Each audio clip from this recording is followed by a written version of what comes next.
রাতে শুয়ে শুয়ে ফেসবুক চালাচ্ছিলাম, অপর পাশ থেকে দেখি বউ আমার দিকে তাকিয়ে আছে। বিয়ের সবেমাত্র 7 দিন হলো। বউকে বললাম, তুমিও কি ফেসবুক চালাও? বউ বলল, হ্যাঁ, অনেক আগে থেকেই চালাই। তখন আমি আমার ফোনটা তার হাতে দিয়ে বললাম, তোমার আইডি সার্চ দিয়ে বের করো, দুজনে ফ্রেন্ড হই, তারপর গট এ ম্যারিড স্ট্যাটাস দেই। ওরে সর্বনাশ! ফ্রেন্ড হতে গিয়ে দেখি আমরা 2015 সাল থেকে একে অপরের ফ্রেন্ড লিস্টে আছি। এ দেখে বউ আমার দিকে, আমি বউয়ের দিকে অবাক দৃষ্টিতে তাকিয়ে আছি। আমি বললাম, যাই হোক, বাদ দাও, মাঝে মাঝে হয় এরকম। অথচ বাসর রাতে তার কাছে কত ভালোই না সাজলাম, ইমেজটাই নষ্ট হয়ে গেল, আর রিলেশনশিপ স্ট্যাটাস দেওয়া হলো না। বউয়ের মনটা কেমন জানি খারাপ হয়ে গেল, জানি না কেন। দুজনেই ঘুমিয়ে গেলাম। বিকেলে ফ্রেন্ডের সাথে গেলাম আড্ডা দিতে।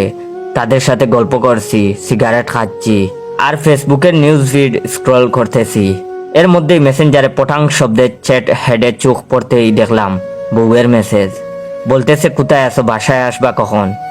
রিপ্লাই দিলাম, একটু পরে আসতেছি। রাতে খাওয়া দাওয়ার পর শুয়ে দুজনে গল্প করতেছি আর অনুভব করতেছি বউয়ের মনটা কেমন জানি ভারী ভারী লাগতেছে। তখন আমি বউকে জিগাইলাম, কি হয়েছে? তখন বউ তার ফোনটা আমার হাতে দিয়ে বলল, এসব কি? ফোনটা হাতে নিয়ে দেখি টিনের চালে কাক। আমি তো অবাক। 2015 সালে তারে মেসেঞ্জারে অনেক মেসেজ দিয়েছিলাম, পটানোর চেষ্টা করেও ব্যর্থ হয়েছিলাম। সব মেসেজ দেখাচ্ছে, অথচ তার সাথে যাবতীয় মেসেজের কনভারসেশন আমার ওখান থেকে সেই কবেই ডিলিট করেছিলাম। আমার নিজেরই কিছু মনে নাই। বউ আমার হাত থেকে আমার ফোনটা নিয়ে মেসেঞ্জার ঘাটাঘাটি শুরু করে দিল।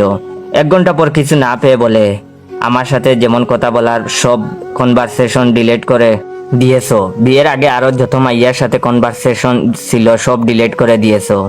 এই বলে ফোনটা আমার দিকে ছুঁড়ে মারে, আর ফোনটা আমার নাকে এসে লাগে। অনুভব করলাম নাকে কিছু বের হচ্ছে। হাত দিয়ে মুছে লাইট জ্বালিয়ে দেখি প্রচুর রক্ত বের হচ্ছে। রক্ত আমি আগে থেকেই ভয় পাই। রক্ত দেখা মাত্রই আল্লাহ গো বলে চিৎকার করে উঠে বসে পড়ি।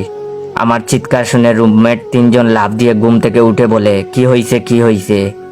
ভাই, এই দুঃস্বপ্নের কথা কি আর রুমমেটকে বলা যায়? আসলে আমি এখনো বিয়ে করি নাই, এমন দুঃস্বপ্নের কথা কি রুমমেটদেরকে বলা যায়? আই এম তো হতাশ।